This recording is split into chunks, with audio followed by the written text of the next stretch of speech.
चलो अब नेक्स्ट एक और एग्जांपल करते हैं।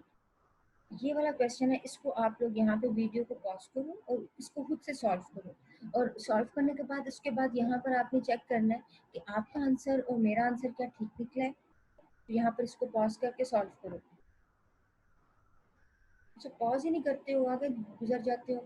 इसको खुद से पॉज करो ताकि आप इवेल्युएट करने के बाद आपकी एक प्रैक्टिस हो जाए कि हाँ भाई हमारा और इनका जो आंसर है वो ठीक सेम सेम आया कि नहीं आया। चलो करते हैं। सबसे पहले देखो x यहाँ पर जो मिस था, यहाँ पर z मिस है, यहाँ पर a और b मिस है, तो हमने उनकी जगह जो है ना यहाँ पर 1 और 1 लिख दिया। ठीक है, और हमें पता है कि 1 जो है, अच्छा ये याद हमेशा रखना, सम के लिए जो है ना ये वाला फार्मूला, और पीओएस के लिए हम जो है ना प्लस की जगह एंड ऑपरेशन एंड ऑपरेटर लगा देंगे। ठीक है, अच्छा यहाँ पर z का लिख दो, यहाँ पर x लिख दो, यहाँ पर z, जो जो मिस होगा उसकी जगह वो वेरिएबल को लिख दो विद कंप्लीमेंट। अब इनके ऊपर क्या करोगे, डिस्ट्रीब्यूटिव लॉ अप्लाई करोगे। अप्लाई किया, वैल्यूएट किया, तो हमारे पास आंसर निकला है। ये जो फॉर्म है ये हमारे पास स्टैंडर्ड या कैनोनिकल फॉर्म इसको बोलोगे। नेक्स्ट देखते हैं हमारे पास एसओपी, सॉरी पीओएस। अभी हम देख रहे थे एसओपी को, तो अब नेक्स्ट देखेंगे पीओएस को। और पीओएस में हम लोगों ने किस चीज़ का ध्यान रखना है, पीओएस में हम लोगों ने ध्यान रखना है कि आपका जो है वो वेरिएबल उसकी वैल्यू 0 होनी चाहिए, जबकि उसके कम्प्लीमेंट की वैल्यू क्या होनी चाहिए, 1 होनी चाहिए। सपोज ये आपके पास क्वेश्चन है, तो मैं कहती हूँ इसकी बाइनरी निकालो एक्सप्रेशन से, तो आप क्या कहोगे, और पीओएस का है, कैसे पता चला, प्रोडक्ट ऑफ सम, प्रोडक्ट करो इन सम की। ठीक है, तो चलो मुझे अभी जो है ना इसकी बाइनरी निकाल कर बताओ। इसकी क्या होगी 0, इसकी क्या होगी 1, इसकी क्या होगी 0, इसकी भी 0, और इसकी क्या होगी 1, और इसकी भी 1, और इसकी भी 1। सिंपल, बहुत आसान है। लेकिन अभी हम इसको क्या करने लगे, अभी हम इसको कन्वर्ट करने लगे स्टैंडर्ड फॉर्म में या कैनोनिकल फॉर्म में। अब जो जो यहाँ पे मिस था, हम एसओपी में किस चीज़ को रख रहे थे, 1 को रख रहे थे। यहाँ पर हमने किस चीज़ को रखना है, यहाँ पर हम लोगों ने 1 को रखना है, सॉरी 0 को रखना है, क्योंकि हम लोगों ने बात की थी कि यहाँ पर वेरिएबल के लिए हम लोगों ने किस उसकी वैल्यू क्या कंसिडर करेंगे, 0 कंसिडर करेंगे। ठीक है, अब यहाँ पर देखो, अगर आपको याद हो जैसे हम लोगों ने अभी पीछे किया था, हम लोग यूज़ कर रहे थे x प्लस एक्स नॉट, और उसकी उसकी वैल्यू क्या निकलती है, 1 निकलती है। अब हमें ये पता है कि जब हम x को x कम्प्लीमेंट के साथ करेंगे तो उसका हमेशा आंसर हमारे पास क्या निकलेगा, 0 ही निकलेगा। मतलब उनके दरमियान में एंड ऑपरेशन परफॉर्म करेंगे तो 0 ही निकलेगा। ठीक है, तो अब यहाँ पर एक चीज़ मुझे बताओ, 0 कैसे निकलेगा, अगर ये अगर आपका 0 है और ये 1 है, एंड ऑपरेशन परफॉर्म करो 0 आंसर। ये अगर 1 है ये 0 है, तो एंड ऑपरेशन परफॉर्म करो तो क्या आंसर निकला, 0। तो इस लिहाज से ये बात हमारी बिल्कुल ठीक है, और ये हमारे पिछले प्रीवियस रूल्स में से एक रूल है जो हम लोगों ने लास्ट जो लेक्चर्स के अंदर डिस्कस किया था। अब जब इसको करोगे अगेन, इसमें भी क्या करना है आपने,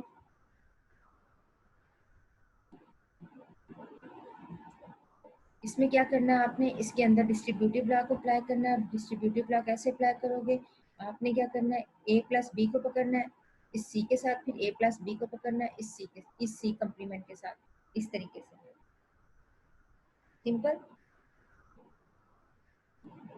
तो ये अब ध्यान से देखो, ये जो फॉर्म निकली है ये कौन सी है, स्टैंडर्ड या कैनोनिकल फॉर्म आपके पास निकल आई। तो अब हम कह सकते हैं, चलो नेक्स्ट क्वेश्चन जो है, इसको यहाँ पे वीडियो को पॉज करो और खुद इसको वैल्यूएट करने की कोशिश करो।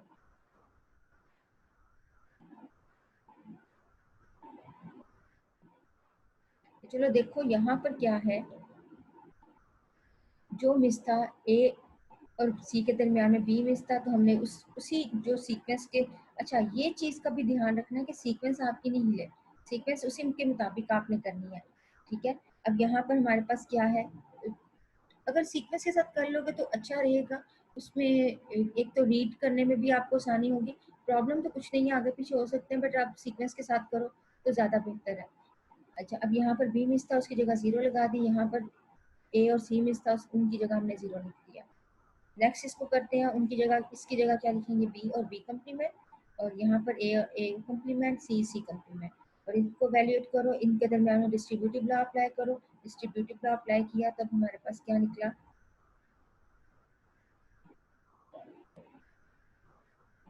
अच्छा इसको पहले मैं ज़रा बता देती हूँ कि ये इसको किस तरीके से हमने किया। अब देखो हमारे पास ये है और इसको हम लोगों ने सॉल्व करना है, ठीक है। अब ध्यान से देखो कि इसको अगर हम हमारे पास वैसे अगर वैल्यू है तो वैल्यू क्या है, ए और ए कम्प्लीमेंट, ठीक है। ए और ए कम्प्लीमेंट ने इस बी के साथ भी आना है और ए कम्प्लीमेंट ने इस बी कम्प्लीमेंट के साथ भी आना है। तो बगैर कुछ देखे चुप करके आप डायरेक्ट भी इस तरह डायरेक्ट लगा दो और दरमियान में डॉट लगा दो, सिंपल। सेम यहाँ पर अगर हम बात करें तो ये क्या है, इस ए ने इसके साथ और फिर उसके बाद इसके साथ भी परफॉर्म करना है, फिर इस ए ने इस बी के साथ और इस सी कम्प्लीमेंट के साथ भी करना है। तो इसका मतलब है दो ए से रिलेटेड दो एक्सप्रेशन निकल आए। फिर उसके बाद इसको देखोगे ए कम्प्लीमेंट को बी के साथ, फिर ए और साथ सी के साथ, फिर ए कम्प्लीमेंट को बी कम्प्लीमेंट और साथ सी कम्प्लीमेंट के साथ। तो इसका मतलब है इसके लिए ये पूरे एक्सप्रेशन के लिए चार हमारे पास जो है ना रिजल्ट निकलेंगे। तो देखते हैं चार निकल रहे हैं कि नहीं। ए को बी कम्प्लीमेंट और सी के साथ, फिर ए कम्प्लीमेंट को बी कम्प्लीमेंट और सी के साथ, फिर ए को पकड़ो और कम्प्लीमेंट वाली वैल्यू सी के कम्प्लीमेंट वाली वैल्यू के साथ कर दो, सिंपल। तब देखो फाइनल जो आपके पास रिजल्ट निकला है वो किस तरह का निकला है, वो हमारे पास निकला है कैनोनिकल फॉर्म में या स्टैंडर्ड फॉर्म में। तो इस तरीके से आप क्वेश्चन आ सकता है कि आप एसओपी को या पीओएस को सम ऑफ प्रोडक्ट में या एसओपी को जो है वो आप स्टैंडर्ड फॉर्म में कन्वर्ट करो या पीओएस को आप स्टैंडर्ड फॉर्म में कन्वर्ट करो। अच्छा इसके अलावा भी क्वेश्चन आ सकते हैं, उसमें आपसे ये कहा जा सकता है कि अगर आपके पास जो स्टैंडर्ड फॉर्म में अगर ये क्वेश्चन जो भी हम लोगों ने लास्ट जो एग्जांपल सॉल्व की थी उसमें जो हमारे पास कैनोनिकल फॉर्म निकला था, ये कहा जा सकता है आपको कि मिन टर्म फाइंड करो। तो मिन टर्म हमेशा हम तभी फाइंड करते हैं कि जब आप कैनोनिकल आपने या स्टैंडर्ड फॉर्म आपने निकालना हो। तो उसको निकालने का तरीका ये है कि आप सबसे पहले क्या एम से मुराद है मिन टर्म।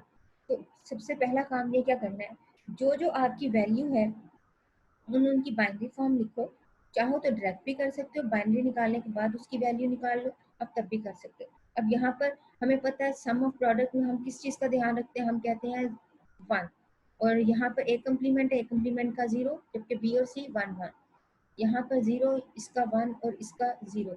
सेम इसी तरह अगर मैं पूछूं तो ए बी और सी वन वन वन, और सेम इसी तरह ये हमने वैल्यूएट कर दिया। देन उसके बाद अगर हम इसको सॉल्व करें, इसको सॉल्व करेंगे तो अगर निकालो इस बाइनरी थ्री की क्या वैल्यू है, थ्री, टू की ये, सेवन, फाइव और वन। इस तरीके से हमने इसको कन्वर्ट कर दिया डेसिमल में। नेक्स्ट जो है, अब फाइनल जब आप आंसर लिखोगे, चाहो तो इतना भी ठीक है, और अगर फाइनल लिखना है तो आप ऐसे बता सकते हो कि इस एक्सप्रेशन के मिन टर्म्स जो है वो 32751 है। ये एक फाइनल आंसर होगा। तो आपको क्वेश्चन ऐसा भी आ सकता है कि एक्सप्रेशन होगा, एक्सप्रेशन का आपको पूछा जाएगा, डायरेक्ट पूछा जाएगा कि इसकी मिन टर्म निकालो। तो मिन टर्म आप तभी निकाल सकते हो जब आपके पास स्टैंडर्ड फॉर्म में होगा। तो स्टैंडर्ड फॉर्म से पहले आपको अपने, अगर ये आपका मिनिमल फॉर्म में है, वेरिएबल मिसिंग है, तो उसको पहले स्टैंडर्ड फॉर्म में कन्वर्ट करोगे, कन्वर्ट करने के बाद फिर आप उसको मिन टर्म में कन्वर्ट करोगे, ठीक है। तो ये रूल एक बना दिया एसओपी को स्टैंडर्ड में, स्टैंडर्ड से फिर आप मिन टर्म उसका निकाल सकते हो। अगेन आपको मिन टर्म दिया जा सकता है, उस मिन टर्म से आप एक्सप्रेशन को सॉल्व करो, ऐसे भी आ सकता है। तो अगेन प्रैक्टिस है, प्रैक्टिस करोगे तो आपके लिए ये चीज़ और ज़्यादा आसान हो जाएगी। मुश्किल कुछ भी नहीं है, दो ही रूल ज़्यादातर यूज़ हुए हैं एसओपी में भी। एसओपी में तो ये वाला रूल यूज़ हुआ है, ठीक है, और डिस्ट्रीब्यूटिव लॉ और पीओएस के अंदर हमने सी को यूज़ किया है, तो एंड सी को यूज़ किया है, तो उसमें भी डिस्ट्रीब्यूटिव लॉ है। उसमें हमने मैक्स टर्म फाइंड करना होता है, इसमें हम मिन टर्म फाइंड करते हैं। तो चलो नेक्स्ट जो है ना, इसकी मिन टर्म अब आप फाइंड करो, यहाँ पे वीडियो करो पॉज और इसकी मिन टर्म आपने निकाल लिया। पहले देखो ये आपकी स्टैंडर्ड फॉर्म में है, मतलब कैनोनिकल फॉर्म में है, तो ठीक है, तो इसको हमें कन्वर्ट करने की जरूरत ही नहीं है, इसकी डायरेक्ट आपने जो है ना मिन टर्म निकालनी है।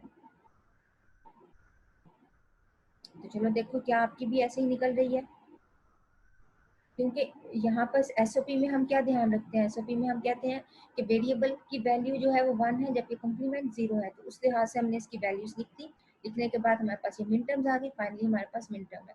सिग्मा के जरिए हम सम ऑफ प्रोडक्ट को आपकी मिन टर्म्स को जो है ना वो शो करते हैं।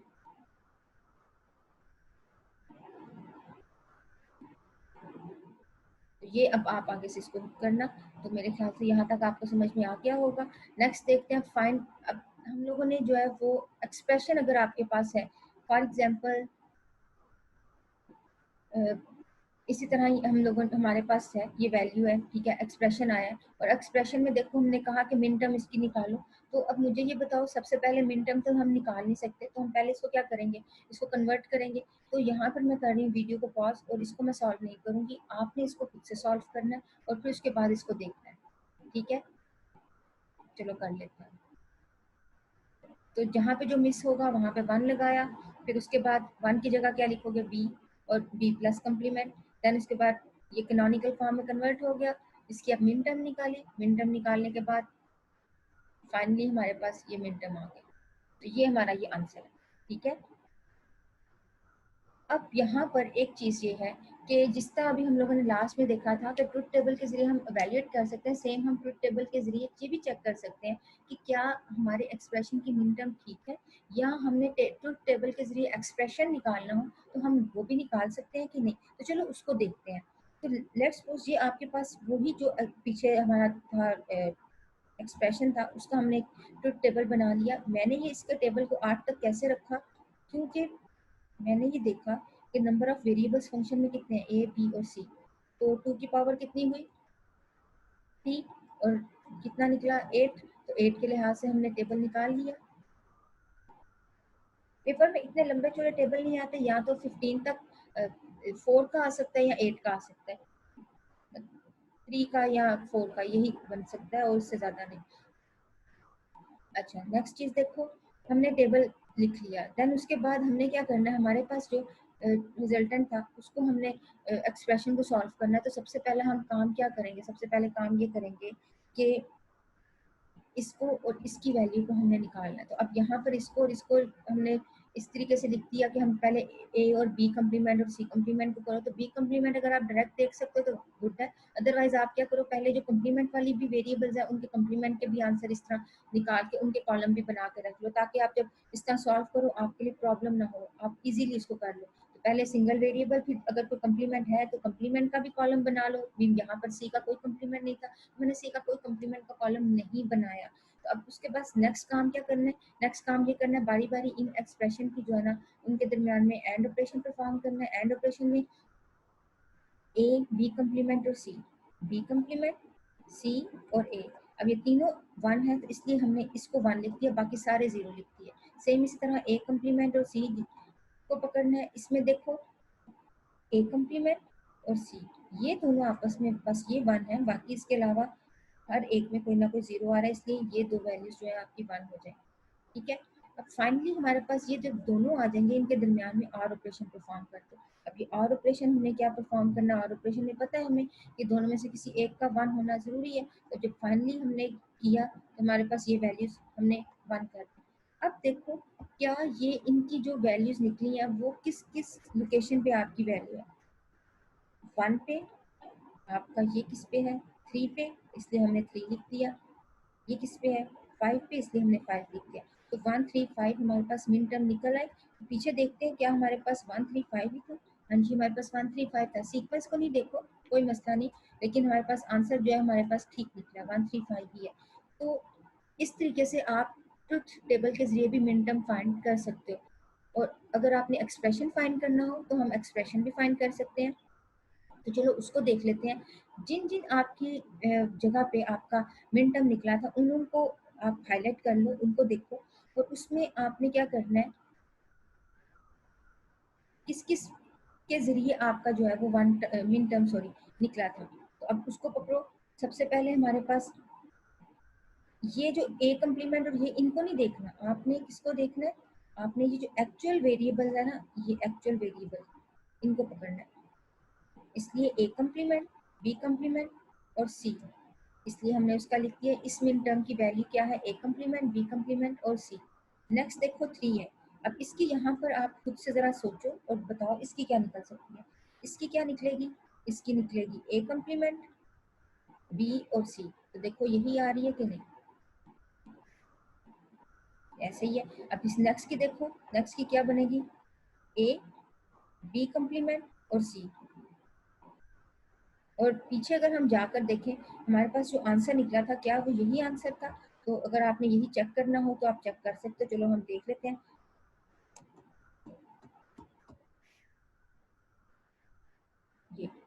ये कैनोनिकल फॉर्म जो है, जो स्टैंडर्ड फॉर्म है, वो हमारी वही है। ठीक है, तो इस तरीके से हम ट्रुथ टेबल में से किसी भी एक्सप्रेशन को भी फाइंड कर सकते हैं और किसी मिन टर्म को भी हम निकाल सकते हैं। तो ये भी आसान है, बहुत आसान है, इजी है। अगेन प्रैक्टिस है, प्रैक्टिस जितनी करोगे उतना बेस्ट है। नेक्स्ट जो है हमारे पास POS है, कैनोनिकल फॉर्म में हमने इसको कन्वर्ट किया था लास्ट टाइम। तो अब हम देखेंगे इसका जो है वो मैक्स टर्म कैसे फाइंड करते हैं। तो मैक्स टर्म में हमने जिस तरह हमने उसका किया था SOP का, इसी तरह इसका भी करेंगे कि आपके पास कैनोनिकल फॉर्म तो आ जाएगी, उससे हमने मैक्स टर्म फाइंड करना है। जहाँ पर A है वहाँ पर क्या कर दो, 0 कर दो। क्यों? क्योंकि हम POS के अंदर ये चीज़ का ध्यान रखते हैं कि हमारे वेरिएबल की वैल्यू क्या होनी चाहिए, 0 होनी चाहिए और उसके कम्प्लीमेंट की 1 होनी चाहिए। POS में 0, आपने सिर्फ 0 को, सिर्फ 0 का ही कंट्रोल है, हर तरफ 0 ही 0। ठीक है, और SOP में हर तरफ 1 ही 1 है, उसके अलावा सारे 0। ये अपने माइंड में रखो। तो यहाँ पर सबसे पहले क्या होगा, 0 और ये दोनों कम्प्लीमेंट है इसलिए 1 1। ये क्या है, 0 0 और ये C कम्प्लीमेंट 1। सेम इसी तरह A को 0 और दूसरे जो है वो 1 1, ये तीनों ही 0 है। इस तरह आपने इसकी निकाली। अच्छा, यहाँ पर पाई का जो सिंबल है ना वो मैक्स टर्म के लिए है। तो फाइनल हमारे पास ये मैक्स टर्म निकल आए। तो इस तरीके से हम जो है ना कैनोनिकल फॉर्म के जरिए या स्टैंडर्ड फॉर्म से हम मिन टर्म या मैक्स टर्म फाइंड कर सकते हैं। पहले आपने SOP या POS अगर आपके पास हुआ, उससे आपने क्या निकालनी है, स्टैंडर्ड फॉर्म, POS की स्टैंडर्ड फॉर्म। इससे आपने क्या निकालना है, मिन टर्म, और इससे आपने क्या निकालना है, मैक्स टर्म। और मिन टर्म में हमने किसका ध्यान रखना है, 1 का। मैक्स टर्म में हमने किसका ध्यान रखना है, 0 का। बस इतनी सी चीज़ है और कुछ नहीं। अब इसकी जो है मैक्स टर्म निकालो, वीडियो पॉज करके खुद से निकालो। यस, देखो सिंपल। सेम ये नेक्स्ट क्वेश्चन है, इसको अब आप खुद से सॉल्व करना। हम आगे चलते हैं। अब आपके पास लेट्स सपोज ये कोई एक्सप्रेशन आता है, उस एक्सप्रेशन को जो है ना इवैल्यूएट करना है अब आपने।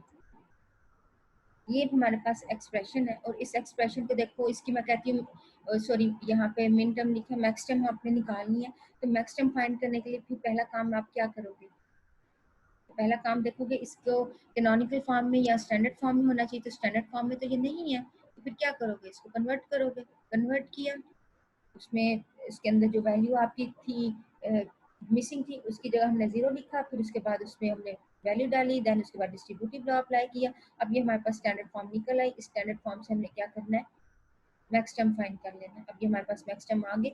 मैक्स टर्म में m को कैपिटल और मिन टर्म में m को स्मॉल रखना है। ये हमारे पास मैक्स टर्म निकला है। अब हम इसको ट्रुथ टेबल के साथ देख लेते हैं। अब अगेन जैसे हमने पीछे प्रीवियस किया था, इसी तरह यहाँ पर भी ट्रुथ टेबल से देखेंगे। अभी यहाँ पर हमारे पास C का कम्प्लीमेंट है, उसके अलावा और कोई कम्प्लीमेंट नहीं, तो मैंने C का कम्प्लीमेंट का एक कॉलम यहाँ पर बना लिया। कम्प्लीमेंट का कॉलम सिंपल है, 0 की जगह 1 कर दो, 1 की जगह 0 कर दो, जो कॉलम जनरेट हो गया। नेक्स्ट देखो, अब हमने सबसे पहला काम क्या करना है, सबसे पहला काम ये करना है कि सॉरी सबसे पहला काम ये करना है कि इनके दरमियान में और ऑपरेशन परफॉर्म करना है, A B और C कम्प्लीमेंट। और ऑपरेशन परफॉर्म किया, जहाँ पे सारे 0 थे, सिर्फ ये एक सिचुएशन है जहाँ पे 0 है, बाकी सारे 1 कर। अब फिर उसके बाद B और C को ऑपरेट करो। B और C को देखो यहाँ पे कौन सी, एक ये फर्स्ट वाला 0 बन रहा है और ये 0 है, बाकी सब में कहीं ना कहीं 1 आ रहा है, इसलिए बाकी सबको 1 कर दिया। अब इन दोनों के दरमियान में एंड ऑपरेशन परफॉर्म करो। एंड ऑपरेशन क्या कहता है, दोनों का 1 होना लाजमी है। तो यहाँ पे दोनों सारे 1 है, सिर्फ ये सिचुएशन, ये वाली और ये वाली, जहाँ पे 1 एक ही है, तो इसलिए ये हमने इनकी जगह 0 लगा दिया, बाकी सबको 1 1 कर दिया। अब यहाँ पर देखो आपके पास क्या है, 0 1 4, तो ये हमारे पास मैक्स टर्म निकल आया। अब ये मैक्स टर्म जो है ना 0 1 4, ये 0 की लोकेशन पे, 1 की लोकेशन पे और ये 4 की लोकेशन पे। अब इससे अगर हम एक्सप्रेशन निकालना चाहें तो क्या निकाल सकते हैं, ये सिंपल है, निकाल सकते हैं। तो यहाँ पर आप इसका एक्सप्रेशन आप खुद से निकालो, वीडियो को पॉज करके खुद से निकालो। उसके बाद हम इसको चेक करते हैं क्या आपका और मेरा आंसर सेम आया कि नहीं। चलो देखते हैं। अब यहाँ पर देखो जीरो कहाँ पर है, देखने के लिए हमने हमेशा मेन कॉलम की वैल्यूज को, वेरिएबल्स को पकड़ना है। ए बी और सी एज इट इज लिख दोगे, क्योंकि ये मैक्सिमम है इसलिए कम्प्लीमेंट नहीं इसको करेंगे। नेक्स्ट देखो ए बी और सी कम्प्लीमेंट, यस। फिर फोर का देखो ए कम्प्लीमेंट बी और सी, तो हमारे पास ये आंसर निकला है। और अगर आपने पीछे वेरीफाई करना हो तो आप पीछे वेरीफाई भी कर सकते हो कि वही हमारे सेम एक्सप्रेशन वही है, ठीक है। तो नेक्स्ट जो है इसको अगेन ये सिर्फ प्रैक्टिस मांगता है और कुछ नहीं, सिंपल है। अभी तक हम लोगों ने जो देखा है वो यही है कि आपके पास एसओपी हो या पीओएस हो, इसको आपने स्टैंडर्ड फॉर्म में कन्वर्ट करना है, स्टैंडर्ड से आपने मिन टर्म में या मैक्स टर्म में कन्वर्ट करना है। और ट्रुथ टेबल के साथ हमने इसको वैल्यूएट करके देखा और ट्रुथ टेबल के जरिए हमने एक्सप्रेशन निकालना भी सीख लिया। लेकिन अगर आपको क्वेश्चन आता है ये पीओएस है, इस पीओएस को एसओपी में कन्वर्ट करो, तो फिर तो पीओएस को एसओपी में कन्वर्ट करने के लिए अगेन हम किस चीज़ का सहारा लेंगे, रूल्स का सहारा लेंगे। सिंपल है, बहुत आसान है। तो इसको चलो करके देख लेते हैं।